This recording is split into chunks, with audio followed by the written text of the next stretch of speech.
Door തുറക്ക്. പ്രേമേന്ദ്ര, നീ ഇതിലൂടെ കൊടുക്കാറ്. കേറ് മക്കളെ. പിന്നെ ശരി മക്കളെ. പ്രേമേന്ദ്ര, ഞാൻ മോളോട് ഒരു നല്ല വാക്ക് പറഞ്ഞോട്ടെ. എന്റെ നാത്തൂനെ കെട്ടിയതേ ഒരു കോടീശ്വരനാ. നമ്മുടെ സ്റ്റാറ്റസ് വിട്ടൊന്നും നീ പെരുമാറണ്ട കേട്ടോ. അമ്മയ്ക്ക് ഈ രേണുക അറിയില്ലേ? ഞാൻ ഒരിടത്തും താഴ്ന്നു കൊടുക്കോ? പ്രേമേന്ദ്രൻ ഒരു പാവാ. എന്റെ ഇഷ്ടത്തിന് കൊണ്ടുനടക്കാൻ എനിക്കറിയാം. പിന്നെ അവിടെ നിനക്ക് എന്തെങ്കിലും കുറവ് തോന്നുന്നുണ്ടെങ്കിലേ നീ അവനെയും കൂട്ടി നമ്മുടെ വീട്ടിലേക്ക് പോന്നേരാ. പറഞ്ഞതൊക്കെ ഓർമ്മയുണ്ടല്ലോ. കേറിക്കോ മോളെ. പ്രേമേന്ദ്രന്റെ വീട്ടുകാരെ പൊന്നൂല് നോക്കണം. വേണ്ടിക്ക്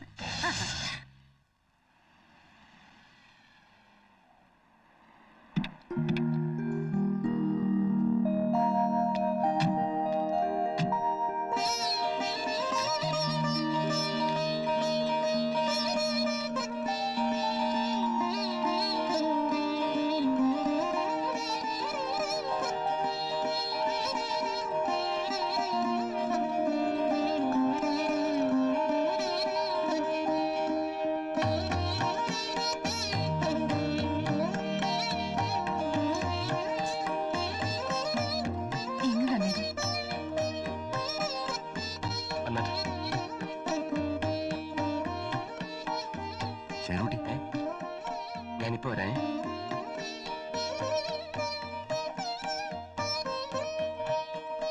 കൊച്ചമ്മേ,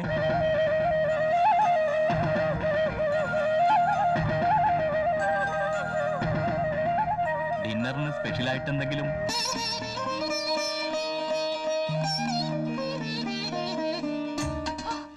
എന്തൊരു ചൂടാ ഇവിടെ.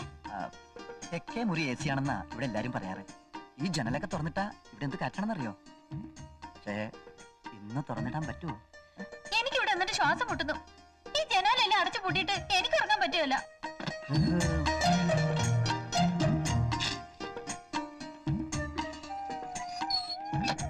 ഒരു ടേബിൾ ഫാൻ എങ്കിലും അറേഞ്ച് ചെയ്ത് വെച്ചൂടായിരുന്നോ? അയ്യോ, ഞാനത് ഓർത്തില്ല. നാളെ തന്നെ എന്ത് വേണമെങ്കിലും അറേഞ്ച് ചെയ്യാം. ഫസ്റ്റ് നൈറ്റിന്റെ മൂഡ് കളയാതെ നീ ആ പാല് കുടിച്ച് പതിങ്ങി തന്നെ. അയ്യോ, അങ്ങനെയല്ലല്ലോ. ഞാൻ പകുതി കുടിച്ചിട്ടല്ലേ നീ കുടിക്കേണ്ടത്.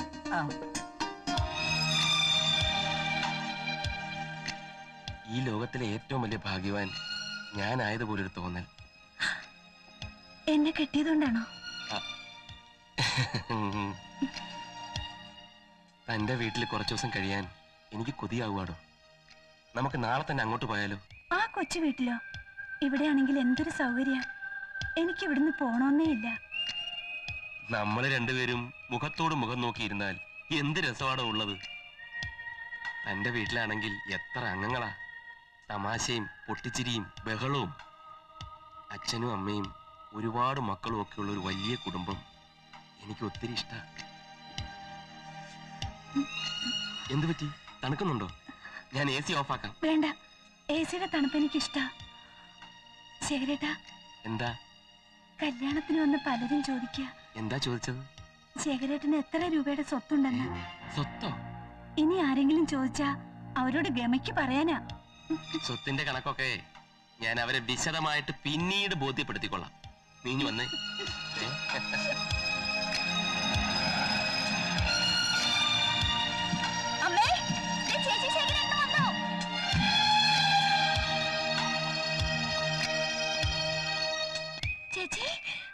രാവിലെ എല്ലാരും ഒന്ന് കാണണമെന്ന് തോന്നി. ഞങ്ങൾ ഇനി പോകുന്നു. അതിനെന്താ, നിങ്ങൾക്ക് എപ്പ വേണമെങ്കിലും വരാലോ. അയ്യോ ചേച്ചി, അടിപൊളി സാരിയാണല്ലോ. നീ തുടക്കല്ലേ? സാധാരണ കെട്ടിച്ചു വിട്ടാ മൂന്നാം പക്കം ആരെങ്കിലും ചെന്ന് വിരുന്നിന് കൂട്ടിക്കൊണ്ട് വരിക പതിവ്. അല്ലാതെ പിറ്റേ ദിവസം നേരം പുലരും മുമ്പ് അച്ചുവീട് അന്വേഷിച്ചു വരുന്ന ആണുങ്ങളെ ഞാൻ കണ്ടിട്ടില്ല. അച്ചു വീട് വിരുന്ന്, നീ ആരുടെ കാര്യം പറയുന്നത്? എന്താ രണ്ടുപേരും കൂടി മുറിക്കാത്ത ഒരു സംസാരം? നീ എന്താ, നീ മാത്രമല്ലോ? ഞാൻ മാത്രല്ല, ചേട്ടനുണ്ട്. ഞങ്ങക്ക് രാവിലെ ഇങ്ങോട്ട് പോരണമെന്ന് തോന്നി. ഞങ്ങളുടെ നാട്ടു നടപ്പനുസരിച്ച് കൂട്ടിക്കൊണ്ട് പോകാൻ വീട്ടിൽ നിന്ന് ബന്ധുക്കൾ ആരെങ്കിലും വരും, എന്നിട്ടേ ചെല്ലൂ. ഞങ്ങൾ അതൊന്നും നോക്കില്ല. സ്വന്തം വീട്ടിൽ വരുന്നതിന് എന്ത് നാട്ടു നടപ്പ് നോക്കാനാ? എന്താ ഇന്നലെ ഉറങ്ങിയില്ലേ? നിങ്ങളൊക്കെ ഇവിടെ എങ്ങനെയാ കഴിഞ്ഞുകൂടണേ? കാറ്റും വെളിച്ചം കിടക്കാത്ത ഈ കുടിച്ച റൂമില് ഞാൻ ഒരുപോലെ കണ്ണടച്ചിട്ടില്ല. ഞാനും. എന്താ ഈ AC-യുടെ തണുപ്പ്? സത്യത്തിൽ ജലദോഷം പിടിച്ചു. അത് AC റൂമിൽ താമസിച്ച് പരിചയമില്ലാഞ്ഞിട്ടാ. രണ്ടുപേരും കൂടി സംസാരിച്ചോണ്ട് നിൽക്കുക. കാപ്പി എടുത്ത് വെച്ചിട്ടുണ്ട് വാ. ആ ചേട്ടത്തി ചെല്ല്, ഞാൻ സാറിനെ വിളിക്കാം. സാറോ? ഞാനത് ഓർത്തില്ല. എല്ലാരും പുള്ളിക്കാരനെ അങ്ങനെയാ വിളിക്കാറ്. പ്രഭാവതി വിളിച്ചത് ആ പഴയ സ്റ്റെനയാണെന്നുള്ള ഓർമ്മയില്ല അല്ലേ? ഭാര്യയാണെന്ന് എപ്പോഴും വിശ്വസിക്കാൻ പറ്റണില്ല. പ്രേമൻ എന്തിയെ? നിന്റെ പ്രേമനും ഇവളുടെ സാറും ഒക്കെ അവിടെ ഉണ്ട്. രണ്ട് പെണ്ണുങ്ങൾ കൂടിയാ പിന്നെ സംസാരിക്കാൻ ഉള്ളി പൊളിക്കുന്ന കാര്യം മതി. ദാ പിടിച്ചോ. എന്താ രണ്ടുപേരും? ഒന്നുമില്ല, എനിക്കറിയാൻ മേലാത്ത കുറെ കാര്യങ്ങള് ചേട്ടത്തി ഓർമ്മപ്പെടുത്തുകയായിരുന്നു. ഈ ചേട്ടത്തി എന്ന വിളി ഒന്ന് ഒഴിവാക്കാവോ? പ്രഭയേക്കാൾ പ്രായക്കൂടുതലൊന്നും എനിക്കില്ല. നാട്ടു നടപ്പനുസരിച്ച് ചേട്ടന്റെ ഭാര്യയെ ചേട്ടത്തിന്നാ വിളിക്കാറ്. ഇഡലിയോ? ഇതെനിക്കിഷ്ടമല്ല. ബ്രേക്ക്ഫാസ്റ്റും ബ്രെഡ് ടോസ്റ്റും പുൾസയും എനിക്ക് നിർബന്ധം. മോളത് നേരത്തെ പറഞ്ഞിരുന്നെങ്കിൽ അതും കൂടി കരുതിയെന്നെ. എനിക്കും രാവിലെ ഇഡ്ഡലി ഇഷ്ടമല്ല.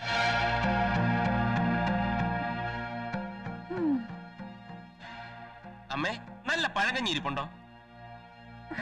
ഈ ചേട്ടന്റെ കാര്യം തമാശ. തമാശ ഒന്നും അല്ലടി. അമ്മഞ്ഞെടുത്ത് ഈ പഴങ്കഞ്ഞിയിലേക്ക് കുറച്ച് തൈരൊക്കെ ഒഴിച്ച് 2 കാന്താരി മുളക് എടുത്തിട്ട് ഞെരടി ഞെരടി കുറച്ച് അച്ചാറും ചമ്മന്തിയും കൂടെ കുഴച്ചങ്ങോട്ട് കഴിച്ചാലുണ്ടല്ലോ. ഓ, അത് കേട്ടപ്പോഴേ എന്റെ വായിന്ന് വെള്ളം ഊറും. എന്റെ ഈ ആരോഗ്യത്തിന്റെ രഹസ്യം അത് തന്നെയാ. നിനക്ക് മണേ കുറച്ച് കഴിച്ചോടി, നാണക്കേടൊന്നുമില്ല. പിന്നെ നമ്മളാരും അമേരിക്കയിലൊന്നും അല്ലല്ലോ ജനിച്ചു വളർന്നത്.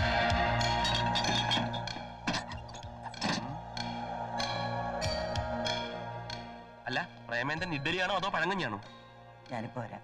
ആ, നീ കണ്ടോ, ചേട്ടത്തിക്ക് ഫീൽ ചെയ്തിട്ടുണ്ട്. ഓ, ആ പഴങ്കഞ്ഞി എത്തിയല്ലോ. ഇങ്ങോട്ട് വെച്ചോളൂ, ഇങ്ങോട്ട് വെച്ചോളൂ. ആ, എന്താ അവന്റെ ഒരു സ്റ്റൈല്. അയാളെ പഴങ്കഞ്ഞി കുടിച്ചിട്ടായിരിക്കും വളർന്നത്. ഞാൻ അങ്ങനെയല്ല, നല്ല ഭക്ഷണം കഴിച്ചു തന്നെയാ. നീ ഒന്ന് പതുക്കെ പറ. ദേ, എനിക്കാരും പേടിക്കേണ്ട കാര്യമില്ല. ആ പഴങ്കഞ്ഞി കൂടി എന്റെ പത്രാസ് ഉണ്ട്. പ്രേമൻ എന്തിനാ ഓച്ചാനിച്ച് നിന്നത്? അയാളുടെ കാശ് കണ്ടിട്ടാ? അതിനേക്കാ പണം എന്റെ വീട്ടിലുണ്ട്. ഈ നിമിഷം ഞാൻ ഇവിടെ ഇറങ്ങേണ്ടതായിരുന്നു.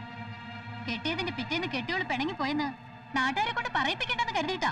ഓർക്കാഞ്ഞിട്ടല്ലമ്മേ, കല്യാണത്തിന് കാശ് കുറെ ചെലവായി, അമ്മ പാപ്പരടിച്ചിരിക്കണമെന്നൊക്കെ എനിക്കറിയാം. എന്നാലും അമ്മയുടെ കയ്യിൽ ഒരു 100 രൂപ കാണാതിരിക്കില്ല. കടായിട്ട് മതി, ഞാൻ തിരിച്ചു തരാവുന്നേ. നാണമില്ലേ നിനക്ക് കാശ് കടം ചോദിക്കാൻ? വട്ടച്ചെലവ് വെച്ചിട്ട് കൂടുന്നുണ്ട്. ആ, പെൻഷൻ കിട്ടട്ടെ, തരാം. എങ്കിൽ പിന്നെ വേറെ എവിടെയെങ്കിലും കിട്ടുമെന്ന് നോക്കാം. ശ്രമിക്കണം. 1-2 തവണ ജോലിക്ക് ശ്രമിച്ച് കിട്ടിയില്ലെന്ന് കരുതി നിരാശനാവരുത്. പരിശ്രമം ചെയ്യുകിൽ എന്തിനേയും കരസ്ഥമാക്കാൻ കഴിവുള്ളവണ്ണം ദീർഘങ്ങളാം കരങ്ങളെ നൽകി മനുഷ്യനെ പാരിലേക്ക് അയച്ചത് ഈശ്വരൻ. കേട്ടിട്ടില്ലേ? പല വാതിലുകൾ മുട്ടുമ്പോൾ ഏതെങ്കിലും ഒന്ന് തുറക്കാതിരിക്കില്ല. Try again. അത്യാവശ്യം വട്ടച്ചെലവിന് ഇത് കയ്യിലിരിക്കട്ടെ. ഏയ് വേണ്ട. അതിനെന്താ, എന്നെ ഒരു അന്യനായിട്ടാ കരുതിയത്? വെച്ചോളൂ. ഇന്ന് വരെ ചോദിക്കാതെ ആരും എനിക്കൊന്നും തന്നിട്ടില്ല. ഇതേവരെ ചോദിക്കാനോ കൊടുക്കാനോ എനിക്കാരും ഉണ്ടായിട്ടില്ലല്ലോ. പറ്റുമെങ്കിൽ എനിക്കൊരു ജോലി ശരിയാക്കി തരുമോ?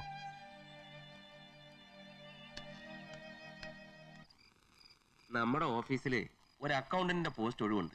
അത് ബാലേന്ദ്രന് കൊടുത്താലോ? ഏത് ബാലേന്ദ്രൻ? നിന്റെ ബ്രദർ. അത് ശരിയാവില്ല. എന്താ? അതെ, ഈ സ്വന്തക്കാരെയും ബന്ധുക്കാരെയും അവനവന്റെ സ്ഥാപനത്തിൽ നിയമിച്ച പ്രോബ്ലം ആകും. എന്ത് പ്രോബ്ലം? 10-20 എടുത്ത് ചോദിക്കാൻ പറ്റുമോ? 10-20 എടുത്താ എന്തിനാ ചോദിക്കുന്നത്? പോട്ടെ എന്ന് വിചാരിക്കണം. 20,000-30,000 ആയാലോ? അത് പ്രോബ്ലം ആവും. ആ, അതാ ഞാൻ പറഞ്ഞത്. പിന്നെ ഒരു കാര്യം, സ്വന്തക്കാരായാലും വീട്ടുകാരായാലും നിർത്തേണ്ടടുത്ത് നിർത്തിയാലേ ശേഖരേട്ടന് റെസ്പെക്ട് കിട്ടും.